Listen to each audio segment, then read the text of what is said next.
Om Namo Bhagavate Vasudevaya. Om Namo Bhagavate Vasudevaya.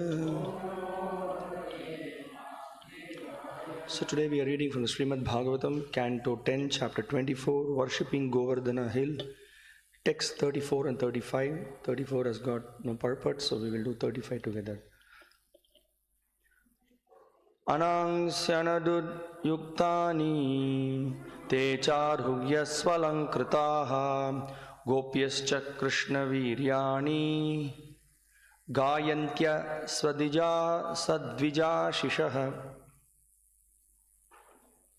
As the beautifully ornamented cowherd ladies followed along riding on wagons drawn by oxen, they sang the glories of Lord Krishna, and their songs mingled with the Brahmanas' chanting of benedictions. Text 24. Please repeat after me. Krishna tu anyatamam rupam gopa vishrambhanam gataha shailaha asmi iti bruvan bhuri balim adat brihatvapuhu. Krishnastvanyatamang rupang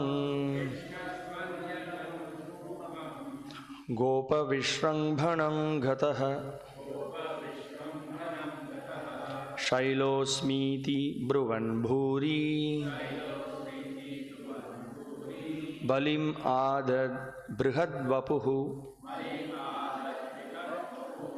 Krishnastvanyatamang rupang gopa vishrambhanam gataha shailosmiti bruvan bhuri balimadad brihadvapuhu. Krishnastvanyatamang rupang gopa vishrambhanam gataha shailosmiti bruvan bhuri balimadad brihadvapuhu.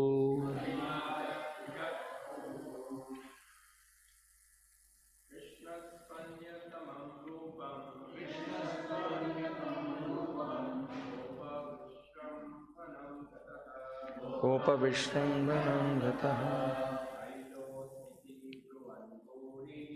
shailosmiti bruvan bhuri balimadad brihadvapuhu.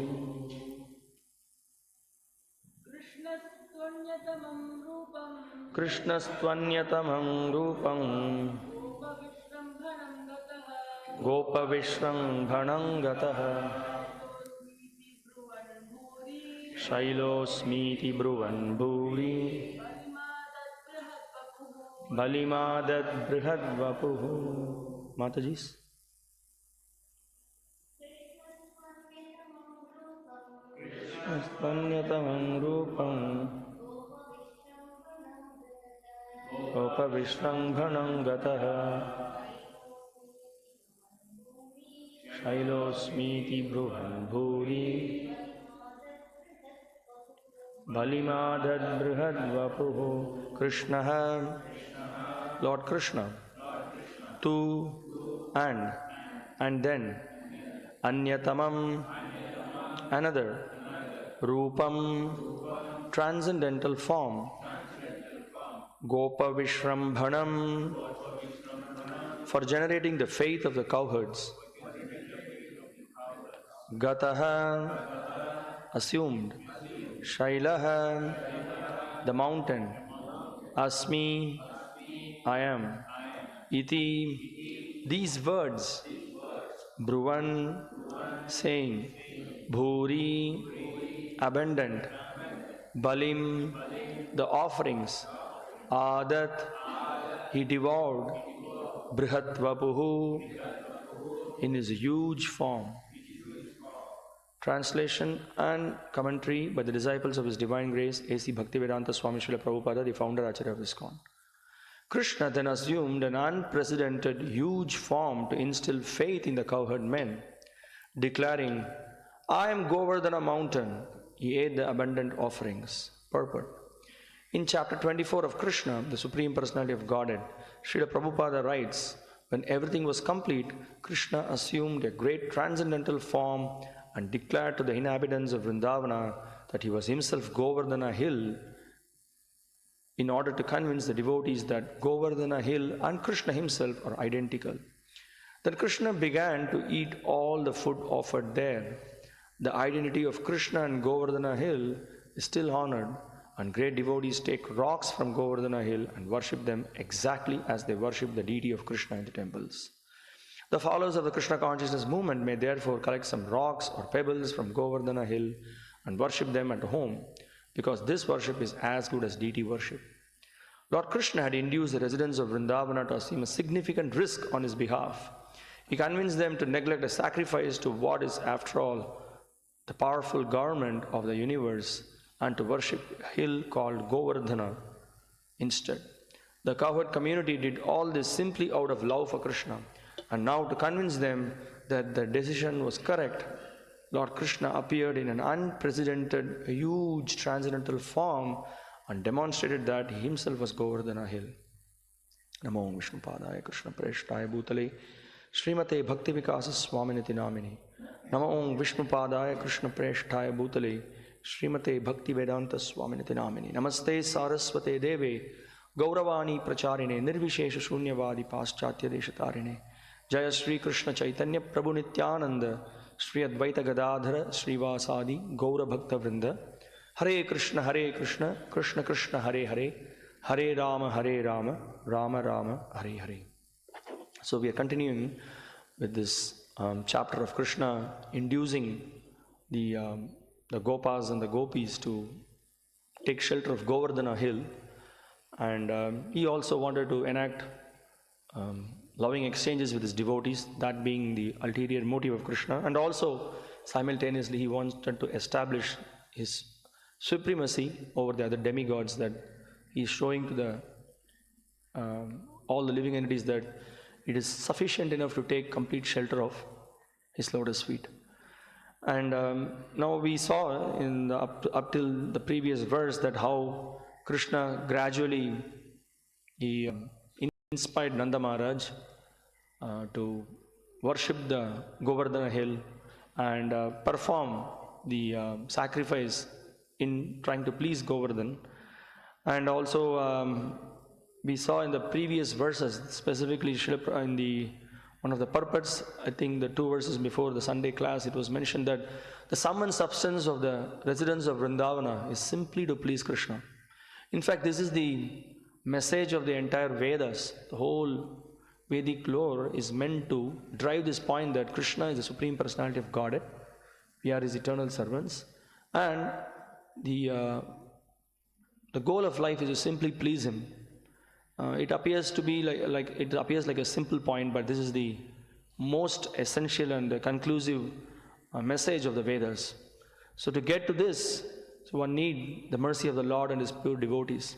So in the Bhagavatam we see time and again this point is being very much focused and repeated. In fact, the entire Bhagavatam shows the loving exchange between the Lord and His pure devotees, how the devotees are trying to please Krishna, how they are offering loving prayers to Krishna and His various other incarnations. In that way, by hearing this message of Bhagavatam, we get inspired to surrender our lives in Krishna's service and then glorify Him, which is the perfection of life. And now we see in the verse number 34, it is mentioned that immediately the cowherd ladies and all the other Brajavasis, they were very much inspired. Immediately they dressed themselves very nicely, and they went on doing the parikrama of Govardhana. And also it's mentioned in the verse that how they see, for them any kind of festival or function, it's glorification of Krishna. There is nothing else. This is their whole existence. They are showing that. So simply, we also see in our Krishna consciousness movement, all our activities are centered on hearing and chanting. It's the most important thing. Everything else, by hearing and chanting is central activity, Shravanam and Kirtanam, everything else is built around that. So we can see our whole program, morning program. We begin with offering our worship to the Guru, then to Krishna, and it starts with chanting the names of the Lord. And then throughout the day we are engaged in various services. So again we have the morning Bhagavatam class, and then evening we have a Gita class. So we constantly remind what's the purpose of our life. Just to please Krishna. So we may have so many different conceptions in our life, but by giving regular oral reception to the sublime message of the Gita and Bhagavatam, immediately our focus, which gets diverted into so many things, is brought back to the lotus feet of Krishna. And we can see here, when the devotees of the Lord, they were ready to circumambulate the Govardhan, they immediately started glorifying Krishna. And it's very nicely mentioned here that the Brahmanas were chanting some benedictions. So they are chanting the glories of Krishna. Both were in sync. So both were in sync means it was very rhythmic. So that was very nice. So in today's verse, the next verse 35, which we read, here again an amazing aspect of Krishna we see. See, we hear from the Brahma Samhita that the Lord has got the potency. With his eyes he can eat, with his ears, angani yasya sakalendriya vrittimanti, pashyanti panti kalayanti chiram jaganti. That is again an amazing, inconceivable feature of the Lord, which is with our tiny brain and with our logic, we cannot reconcile that. It's impossible for us to understand. How is it possible to eat with the eyes? How is it possible to walk with the ears? Krishna can do that. That is why he is Bhagavan. That is his amazing potency. And we can see here, Krishna here also shows that in this particular, he took a form, that is a huge form he took. He went and sat on top of the Govardhana hill. And then it is mentioned, the Acharyas are mentioning in the commentary that some whatever offerings that the devotees, all the devotees made amazing preparations, so many preparations, so many different delicacies were made for the pleasure of the Lord. Such nice preparations were made. First class items were offered to Govardhan. So what Krishna did, so he wanted to please his devotees. So, and the Acharyas are mentioning that it appeared like Krishna was very greedy. So you can see, everybody has got an experience, that if you have really some very palatable preparation, sometimes we want, although we may not have the capacity, we may want to eat 4, 5, 10, 15, we don't have the capacity. But immediately that is one point we can understand that, we cannot be Ishvara, controller. Only Krishna can do that. In Jagannath Puri, 56 preparations are offered. So it's not possible. We may have the desire, I want to eat everything, we want to be very greedy, but only Krishna can do that. Krishna does that effortlessly, no problem for him. I think in one of the commentaries to this Patram Pushpam Palam Toyam, this verse, Vishnu Chakravarti Thakur or Baladevi Debhushan, he says that when the devotee makes preparations, he's very careful. Even the vegetables, he's planting it so nicely, very nicely taken care. The vegetables come to the ripened state, it's be ready for cooking. So he plucks it with great care and cuts it in a very appropriate way, cooks it with great devotion, with appropriate ingredients he puts, and specifically his love for the Lord, and he makes preparations. So the Lord is already, so many devotees have offered so many preparations, already he ate so much to his neck. But still, when the devotee offers with love, Krishna, he creates appetite so that he can eat whatever that is being offered. Because that is his loving nature. He wants to please his devotees. So now in this particular pastime, we can see Krishna, he took a beautiful form, huge form, and then with thousands and thousands of hands. Everybody saw, everybody was stunned. Somehow the hands were very long, and some are very short, it's mentioned.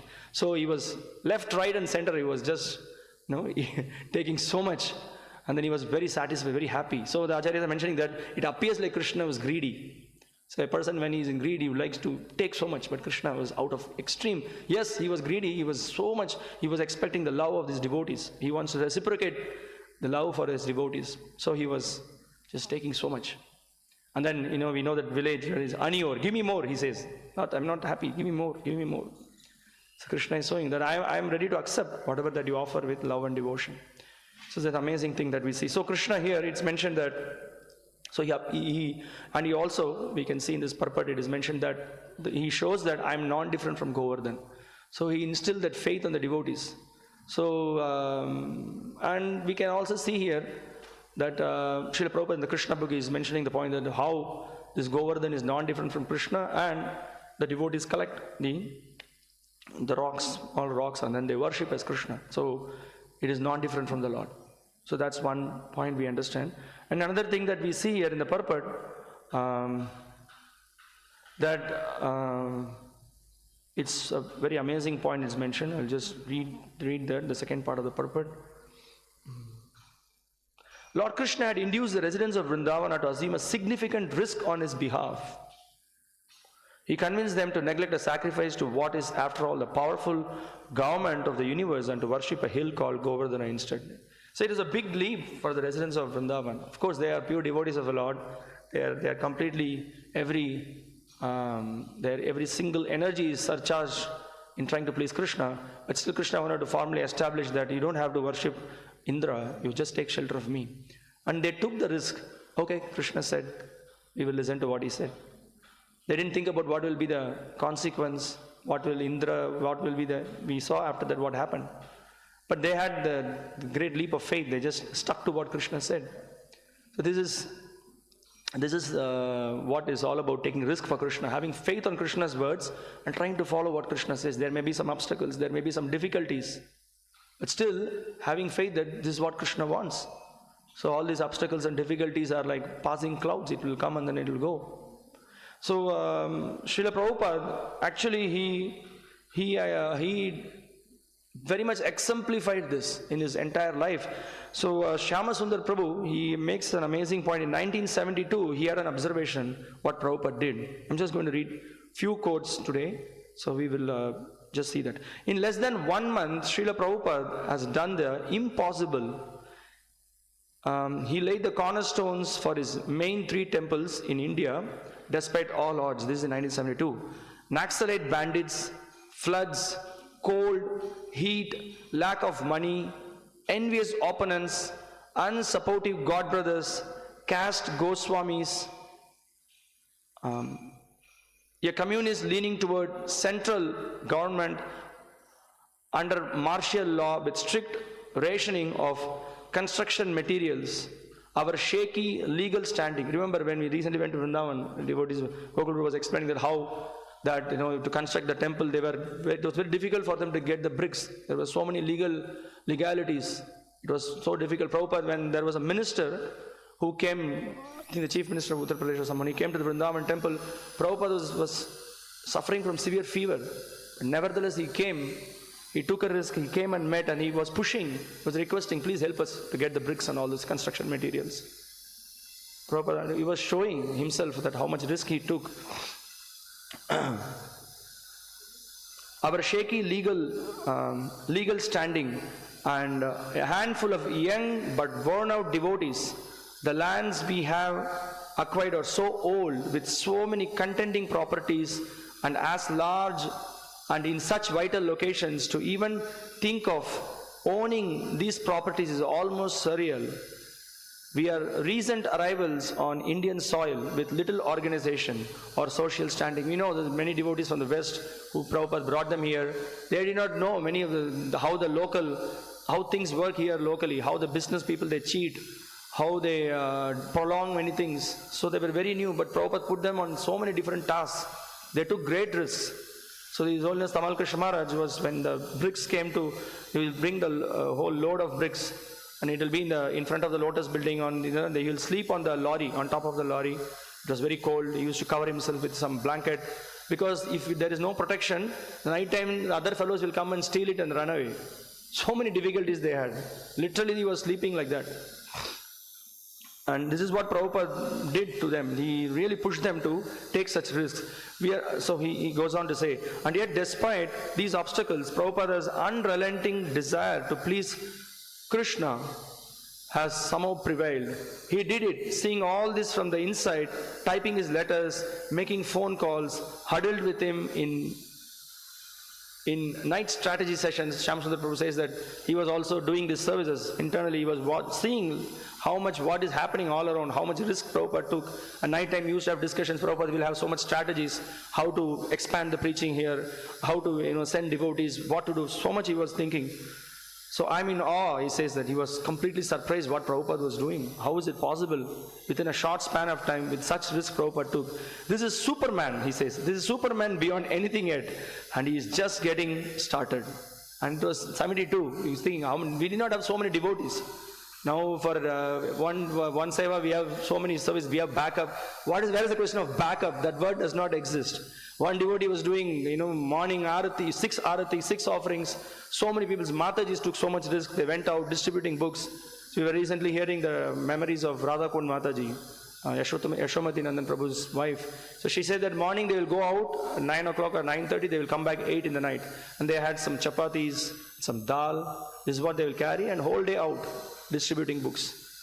I mean, we can't even imagine what they did actually, how much risk they took. So there were not much facilities. So she says that, the Vrindavan temple now here, we can't imagine what are the facilities. She said that she used to stay in the house and she was pregnant, and some snakes used to move. It was a common thing, They were just, and she said that they used to have very minimal dresses, some 2-3 saris, that's it. And she said they will wash, always keep it clean, always wash it and keep it clean. And with minimum things they were running the show. They did not have money as well. They were just depending on Krishna and devotees. And they were managing, but they were fully happy, fully giving themselves in service, completely in great bliss. And from where all this thing is coming, Prabhupada himself was like that. He was taking so much risk. Srila Prabhupada in another letter, he says, that this is the key. Prabhupada explains this point. By remaining pure and sticking to the principles, devotees can overcome obstacles placed by enemies. Sometimes it's really very difficult to understand how they did so much things. They had faith and they stuck to what Srila Prabhupada said. That means that they were chanting 16 rounds, they were waking up, following the 4 regulative principles. They had faith. If we do this, Krishna wants, Srila Prabhupada wants, and it will happen. How it will happen? No clue. But it will happen. And so many things devotees have this experience. They were just faithfully going on with the process for years and sincerely endeavoring how to please, what to do, how to, Srila Prabhupada says you have to tax your managers, have to tax their brain, how to distribute more books, how to expand the preaching mission. So that's where our energy should be focused on. If we don't focus, if we don't strain like that, then it's the very nature of this material world is pull us down. We will be using our energy in sense gratification. That's what will happen. So Prabhupada, the famous purport is there, in Chaitanya Charitamrita. If we are not serious about Krishna consciousness, then what we will do, the ashrams will become like places of hotel where we eat and sleep. That's it. And everything will be ruined over a period of time. So Prabhupada says, there will always be obstacles placed in our path by the demons and atheists. But if we can remain pure, nothing will be able to stop this great transcendental movement from spreading God consciousness all over the world. And Prabhupada says, we shall kick on their head and progress our aims. If we stick to our principles, we haven't got to be afraid of our enemies. So this is the point, So Srila Prabhupada, that's why Prabhupada so much insisted that the devotees follow, maintain the purity. In another letter, Prabhupada, he points out to one disciple, he assured one disciple, he said that you mentioned that your pathway has become filled with stumbling blocks, but there are no stumbling blocks.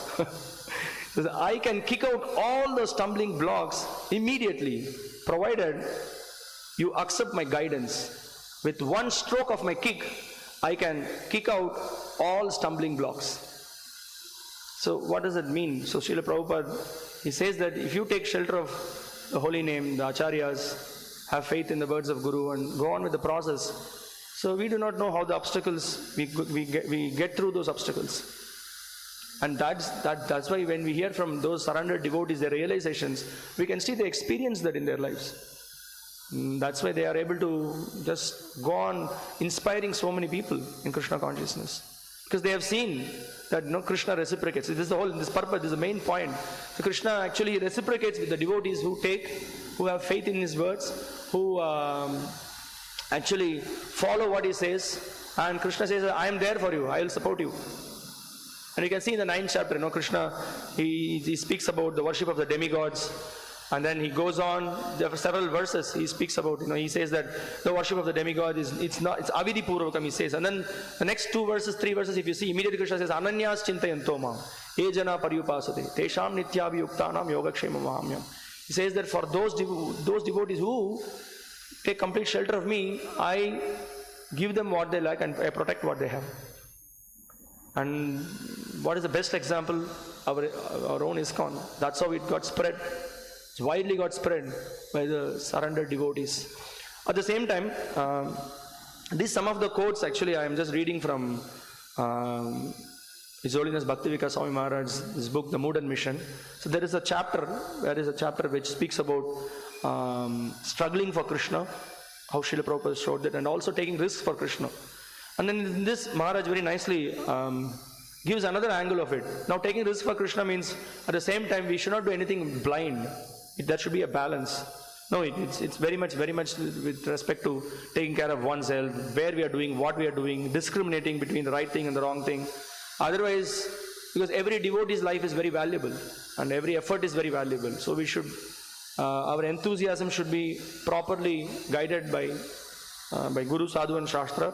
Otherwise it will be whimsical. We may, in the name of risk, we may lose our life. We may waste our energy on something else. And so Prabhupada also warned about that. He says, take the risk for Krishna, but do everything very diligently. Of course, we must take risks for Krishna, but not to the extent that it will hamper our Krishna consciousness. Not that you try something very hard, and then after that, you stop practicing Krishna consciousness.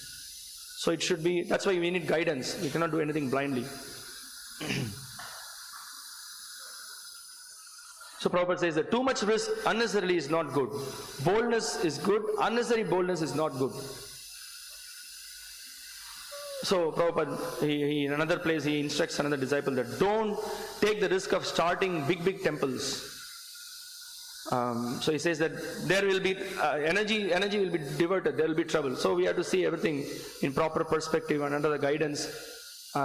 We need to have faith. So the underlying principle is that we have to follow what is given to us, and then we will be very much inspired to do something for Krishna. And when we are very much inspired and very much guided by Guru, Sadhu and Shastra, we will end up doing activities which will help to expand the Krishna consciousness movement. So let's stop here. It's already 2 minutes ahead.